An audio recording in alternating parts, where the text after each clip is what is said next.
আত্মচরিত আচার্য প্রফুল্লচন্দ্র রায়। আজ দ্বাদশ পরিচ্ছেদ। নবযুগের আবির্ভাব, বাংলাদেশে মৌলিক বৈজ্ঞানিক গবেষণা, ভারতবাসীদিগকে উচ্চতর শিক্ষা বিভাগ হইতে বহিষ্করণ, এই শিরোনামে আজকের লেখা। জগদীশচন্দ্র বসু কলিকাতা বিশ্ববিদ্যালয়ের সাধারণ বিএ উপাধিধারী। 1880 সালে তাঁর পিতা তাঁহাকে বিলাতের প্রসিদ্ধ বিদ্যাপীঠ কেমব্রিজ বিশ্ববিদ্যালয়ে শিক্ষা লাভার্থ প্রেরণ করেন। সেখানে জগদীশচন্দ্র লর্ড র্যালের পদতলে বসিয়া বিজ্ঞান অধ্যয়নের সুযোগ লাভ করেন। 1885 সালে কলিকাতায় প্রত্যাবর্তন করিলে জগদীশচন্দ্র প্রেসিডেন্সি কলেজে পদার্থবিজ্ঞানের সহকারী অধ্যাপক নিযুক্ত হন। স্যার জন ইলিয়ট পদার্থবিজ্ঞানের প্রধান অধ্যাপক ছিলেন। তারপর 12 বৎসর মধ্যে অধ্যাপক জগদীশচন্দ্রের নাম জগৎ জানিতে পারে নাই। তাহার ছাত্ররা অবশ্য তাহার বৈজ্ঞানিক পরীক্ষাগুলি দেখিয়া মুগ্ধ হইতেন, কিন্তু তিনি এই সময় চুপ করিয়া বসিয়াছিলেন না। তাহার শক্তিশালী প্রতিভা নতুন সত্যের সন্ধানে নিযুক্ত ছিল এবং হার্জিয়ান বিদ্যুৎ তরঙ্গ সম্বন্ধে তিনি যথেষ্ট মৌলিকতার পরিচয় দিয়েছিলেন। 1895 সালে এশিয়াটিক সোসাইটিতে দ্য পোলারাইজেশন অফ ইলেকট্রিক রে বাই এ ক্রিস্টাল বিষয়ে তিনি একটি প্রবন্ধ পাঠ করেন। মনে হয়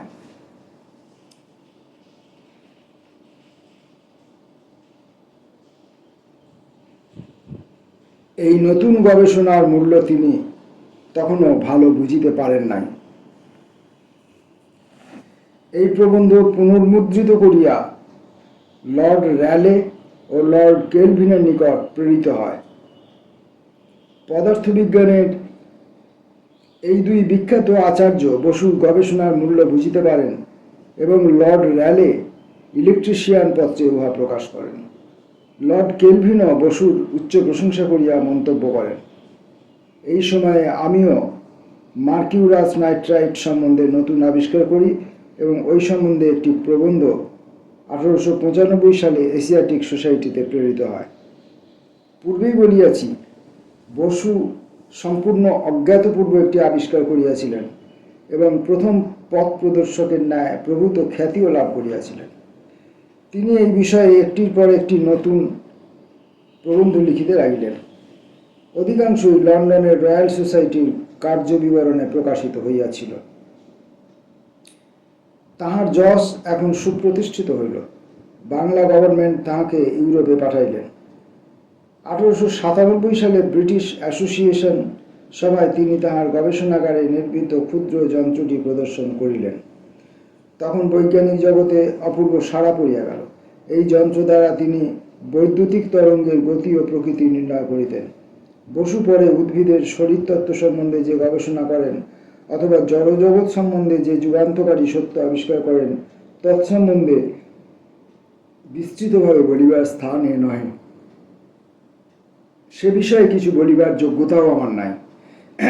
এখানে কেবল একটি বিষয়ে বলাই আমার উদ্দেশ্য।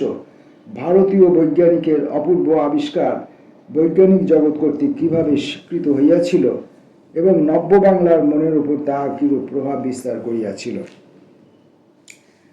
স্বাধীন দেশে যুবকগণের বুদ্ধি জীবনের সর্ববিভাগে বিকাশের ক্ষেত্র পায়, কিন্তু পরাধীন জাতির মধ্যে উচ্চ আশা ও আকাঙ্ক্ষার পথ চারিদিক হইতেই রুদ্ধ হয়। সৈন্য বিভাগে ও নৌ বিভাগে তাহার প্রবেশ করিবার সুযোগ থাকে না।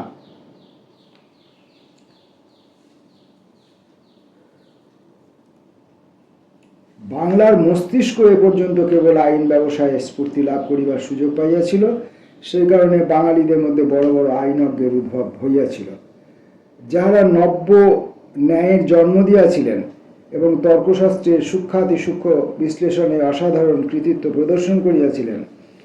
তাহাদেরই বংশধরেরা স্বভাবত আইন ব্যবসায় নিজেদের প্রতিভার পরিচয় দিয়াছিলেন। তর্কশাস্ত্র এবং আইনের কূট আলোচনার মধ্যে ঘনিষ্ঠ সম্বন্ধ। সুতরাং গাঙ্গেয় উপকূলের মেধাবী অধিবাসীরা ইংরেজ আমলে স্থাপিত আইন আদালতে আইন ব্যবসাকে যে তৎপরতার সহিত গ্রহণ করিয়াছে তা কিছুই আশ্চর্যের বিষয় নয়। সমস্ত তীক্ষ্ণ বুদ্ধি মেধাবী ছাত্রই এই পথ অবলম্বন করিত। যদিও আইন ব্যবসায় শীঘ্রই জনাকীর্ণ হইয়া উঠিল এবং নব্য উকিলেরা বেকার অবস্থায় কালযাপন করিতে লাগিলেন, তথাপি শীর্ষস্থানীয় মুষ্টিমেয় আইন ব্যবসায়ীরা প্রভূত অর্থ উপার্জন করিতেন বলিয়া এই ব্যবসায়ের প্রতি লোকে বহ্নিমুখে পতঙ্গের মতো আকৃষ্ট হইত। প্রায় 20 বৎসর পূর্বে বাঙালির মস্তিষ্কের অপব্যবহার নামক একটি পুস্তিকায় আমি দেশবাসীর দৃষ্টি এই দিকে আকৃষ্ট করি এবং দেখাইয়া দিই যে কেবলমাত্র একটি ব্যবসায়ের ক্ষেত্রে উন্মাদের মতো ধাবিত হইয়া জীবনের অন্য সমস্ত বিভাগ উপেক্ষা করিয়া বাংলার যুবকরা নিজেদের এবং দেশের কি ঘোর সর্বনাশ করিতেছে। একজন বিখ্যাত আইন ব্যবসায়ী এবং রাজনৈতিক নেতা বাংলা কাউন্সিলে একবার বক্তৃতা প্রসঙ্গে বলেন যে আইন এদেশের বহু প্রতিভার সমাধিক্ষেত্র স্বরূপ হইয়াছে। বাঙালি প্রতিভার ইতিহাসে এই সন্ধিক্ষণে বসুর আবিষ্ক্রিয়া সম্পূর্ণ বৈজ্ঞানিক জগতে সমাদর লাভ করিল। বাঙালি যুবকদের মনের উপর ইহার প্রভাব ধীরে ধীরে হইলেও নিশ্চিত রূপে রেখাপাত করিল।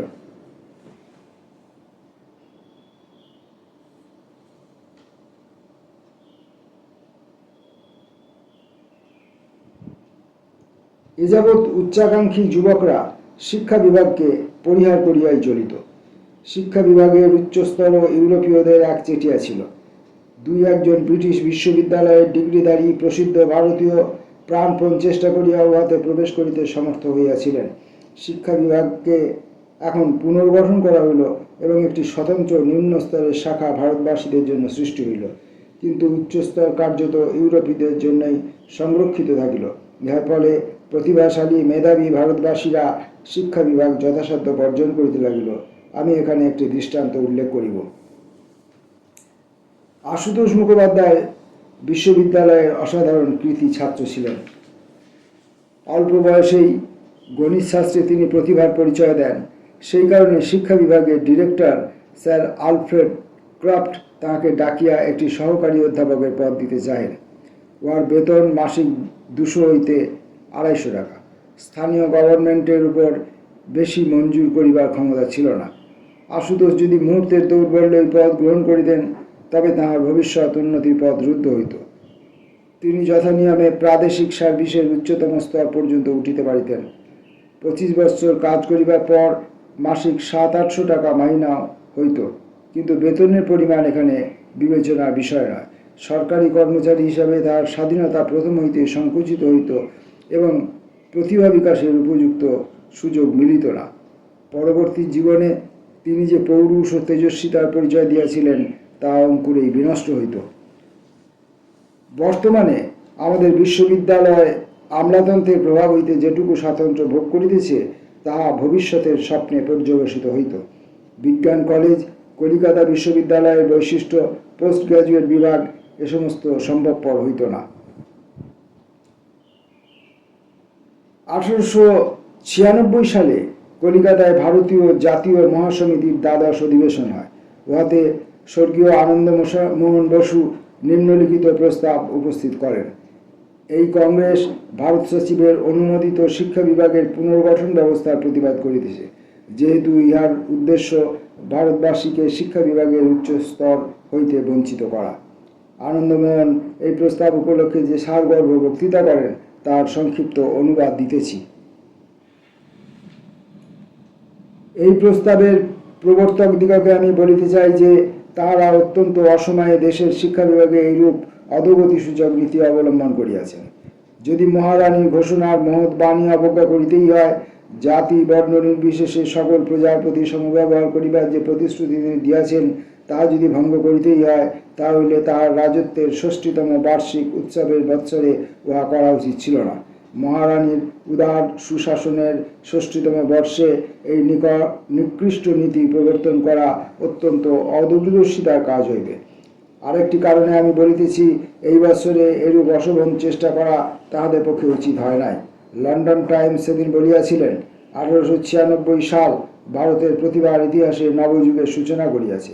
আমরা সকলেই জানি একজন বিখ্যাত ভারতীয় অধ্যাপকের অদৃশ্য আলোকের ক্ষেত্রে তথা ইথার তরঙ্গের রাজ্যে অপূর্ব গবেষণা ইংল্যান্ডের সর্বশ্রেষ্ঠ বৈজ্ঞানিক লর্ড কেলভিনেরও বিস্ময় ও প্রশংসা অর্জন করিয়াছে। আমাদের আর একজন স্বদেশবাসী গত সিভিল সার্ভিস পরীক্ষায় অসাধারণ কৃতিত্ব প্রদর্শন করিয়াছিলেন। আমরা আরও জানি যে রাসায়নিক গবেষণার ক্ষেত্রে আমাদের আর একজন স্বদেশবাসী প্রতিভা ও অধ্যাবসায় বৈজ্ঞানিক জগতে সমাদর লাভ করিয়াছে। সুতরাং বর্তমান বৎসরে প্রমাণ হইয়াছে যে ভারত তাহার অতীত গৌরবের অবদান বিস্মৃত হয় নাই। সে তাহার ভবিষ্যতের মহৎ সম্ভাবনা সম্বন্ধে সম্যক সচেতন হইয়াছে এবং পাশ্চাত্য মনীষীরাও তাহার এই দাবি স্বীকার করিয়া লইয়াছেন। আর এই বছরই এইরূপ নিকৃষ্ট নীতি প্রবর্তনের কি যোগ্য সময়? আমরা কি বিনা প্রতিবাদে এইরূপ ব্যবস্থা কখনোই মানিয়া লইব? ভদ্র মহোদয়গণ, এইভাবে বর্ণবৈষম্যমূলক নতুন অপরাধ সৃষ্টি করা এবং মহারানীর উদার ঘোষণার প্রতিশ্রুতি ভঙ্গ করা অত্যন্ত দুঃখের বিষয়। ভদ্র মহোদয়গণ, আমি আর একটা কথা বলিতে ইচ্ছা করি। আমি এই অবনতিসূচক অব্রিটিশ কার্যনীতির কথা আলোচনা করিয়াছি। সুতরাং সরকারি ইস্তাহারে উল্লিখিত কয়েকটি শব্দের প্রতি আপনাদের মনোযোগ বিশেষভাবে আকৃষ্ট করা আমি প্রয়োজন বলে মনে করি। সেই শব্দগুলি এই: অতঃপর যে সমস্ত ভারতবাসী শিক্ষা বিভাগে প্রবেশ করিতে ইচ্ছা করিবেন তাহারা সাধারণত ভারতবর্ষে এবং প্রাদেশিক শিক্ষা বিভাগে নিযুক্ত হইবেন। এই সরকারি প্রস্তাবের রচয়িতাগণ হয়তো মনে করিয়াছেন যে সাধারণত এই শব্দের একটা বিশেষ রূপ আছে, কিন্তু এই সাধারণত শব্দের পরিণাম কি হইবে তৎসম্বন্ধে আমি ভবিষ্যৎবাণী করিতে চাই।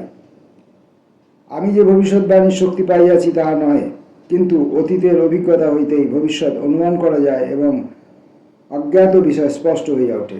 সেই অতীতের অভিজ্ঞতার সঙ্গে আমরা মিলাইয়া দেখিব। আমি পূর্বেই বলিয়াছি যে বাংলাদেশের কথাই আমি বিশেষভাবে উল্লেখ করিতেছি এবং সেই বাংলাদেশে বর্তমান সময়ে আমরা কি দেখিতেছি। আমি সভার শত্রুগণকে দূর অতীতে লইয়া যাইব না, কিন্তু কংগ্রেসের জন্মের পর হইতে বর্তমান সময় পর্যন্ত কি ঘটিয়াছে তা আলোচনা করিলে দেখিতে পাই গত 12 বৎসরের মধ্যে ইউরোপে শিক্ষিত 6 জন যোগ্য ভারতবাসী শিক্ষা বিভাগে নিযুক্ত হইয়াছেন। এই 6 জন শিক্ষিত ভারতবাসী সকলেই ভারতবর্ষেই কার্যে নিযুক্ত হইয়াছেন। তাহারা যে ইংল্যান্ডে নিয়োগ লাভ করিতে চেষ্টা করেন নাই তাহা নয়।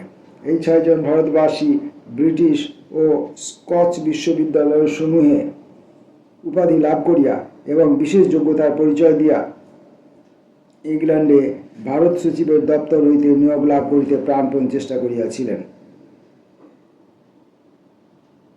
কিন্তু তাহাদের সমস্ত চেষ্টা ব্যর্থ হয়। বহুদিন অধীর হৃদয়ে অপেক্ষা করিবার পর তাহাদিগকে সত্ত্বর ভারতে প্রত্যাবর্তন করিতে হয় এবং সেইখানেই গভর্নমেন্টের নিকট কাজের চেষ্টা করিতে বলা হইল। সুতরাং এই সাধারণত শব্দ থাকা সত্ত্বেও অতীতে যাহা হইয়াছে ভবিষ্যতেও যে তাহা হইবে ইহা অনুমান করা কঠিন নয়। বর্তমানে যে অবনতিসূচক ধারাটি নির্দেশ করা হইয়াছে তাহা পূর্বে না থাকা সত্ত্বেও কার্যত এইরূপ ঘটিয়াছে। সুতরাং ভদ্র মহোদয়গণ, আপনারা ধরিয়া লইতে পারেন যে সাধারণত শব্দের অর্থ এখানে অপরিহার্য রূপে এবং আমাদের দেশবাসীর পক্ষে এখন শিক্ষা বিভাগের উচ্চস্তরে প্রবেশের দ্বার রুদ্ধ। আমি আর বেশিক্ষণ বলিতে চাই না। আমার বক্তৃতা করিবার নির্দিষ্ট সময় অতিক্রান্ত হইয়াছে। আমি কেবল একটি কথা বলিয়া আমার বক্তব্য শেষ করিব। কংগ্রেসের সদস্যগণের নিকট শিক্ষার চেয়ে প্রিয় বিষয় আর কিছু হইতে পারে না। ভদ্র মহোদয়গণ, আপনারাই সেই শিক্ষা ও জাতীয় মনের মহৎ জাগরণের ফলস্বরূপ।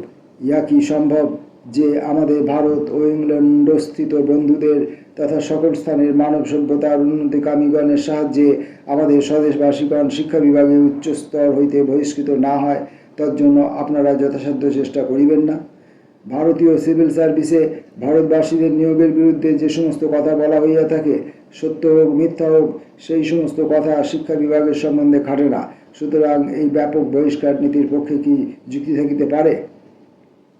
ভদ্র মহোদয়গণ, আমি ভারতের প্রতিভায় বিশ্বাস করি। আমি বিশ্বাস করি যে কয়েক শতাব্দী পূর্বে ভারতে যে বহ্নি প্রজ্বলিত হইয়াছিল তা এখনও সম্পূর্ণরূপে নির্বাপিত হয় না। আমি বিশ্বাস করি সেই বহ্নির স্ফুলিঙ্গ এখনও বর্তমান এবং তাহাতে সহানুভূতির বাতাস দিলে এবং যত্ন করিলে আবার গৌরবময় জ্যোতিতে উদ্ভাসিত হইতে পারে। সেই প্রদীপ্ত বহ্নি অতীতে কেবল ভারতে নয়, জগতের সর্বত্র জ্যোতি বিকিরণ করিয়াছিল এবং শিল্প, সাহিত্য, গণিত, দর্শনের আশ্চর্য সৃষ্টি করিয়াছিল, যা এখনো পর্যন্ত জগতের বিস্ময় উৎপাদন করিতেছে। এখনও চেষ্টা করিলে তার পুনরাবির্ভাব হইতে পারে। এই মহৎ উদ্দেশ্যে আপনারা দ্বিগুণ উৎসাহে সংগ্রাম করুন, এবং তা হইলে ভগবানের কৃপায় ন্যায় ও নীতি জয়যুক্ত হইবে, এবং প্রাচীন দেশের অধিবাসীদের ললাটে যে কলঙ্কের ছাপ অঙ্কিত করিবার চেষ্টা হইতেছে তাহা ব্যর্থ হইবে। স্থলে আমি একটি ঘটনার উল্লেখ করিব, যা আমার ভবিষ্যৎ কর্মজীবনের উপর প্রভাব বিস্তার করিয়াছিল। বহু প্রত্যাশিত পুনর্গঠন ব্যবস্থা ভারত সচিব কর্তৃক অবশেষে অনুমোদিত হইল, এবং আমি শিক্ষা বিভাগের নির্দিষ্ট গ্রেডে স্থান লাভ করিলাম। আমি উচ্চ যোগ্যতা সম্পন্ন সিনিয়র অফিস ছিলাম। এই জন্য আমাকে আমার কর্মক্ষেত্র প্রেসিডেন্সি কলেজ ত্যাগ করিয়া রাজশাহী কলেজের অধ্যক্ষ পদ গ্রহণ করিতে বলা হইল।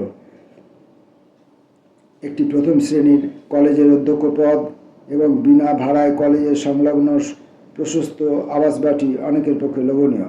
শাসন ক্ষমতা পরিচালন করিবার মোহ মানব প্রকৃতির মধ্যে এমনভাবে নিহিত যে বহু সাহিত্যিক ও বৈজ্ঞানিককে ইহার জন্য নিজের কর্মজীবন নষ্ট করিতে দেখা গিয়াছে।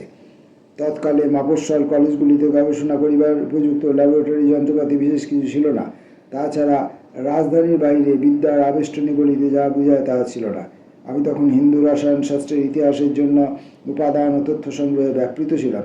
সুতরাং এশিয়াটিক সোসাইটির লাইব্রেরি আমার পক্ষে অপরিহার্য ছিল। কিন্তু আমার সর্বপ্রধান আপত্তি ছিল শাসন কার্যের প্রতি বিতৃষ্ণা। রাশি রাশি চিঠিপত্র দেখা, ফাইল ঘাঁটা কিংবা কমিটির সভায় যোগ দেওয়া, এই সমস্ত কাজে এত সময় ও শক্তি ব্যয় হয় যে অধ্যয়ন ও গবেষণার জন্য অবসর পাওয়া যায় না। এই সমস্ত কারণে আমি শিক্ষা বিভাগের ডিরেক্টর ডাক্তার মার্টিনকে জানাইলাম যে আমি প্রেসিডেন্সি কলেজ ত্যাগ করিতে অনিচ্ছুক।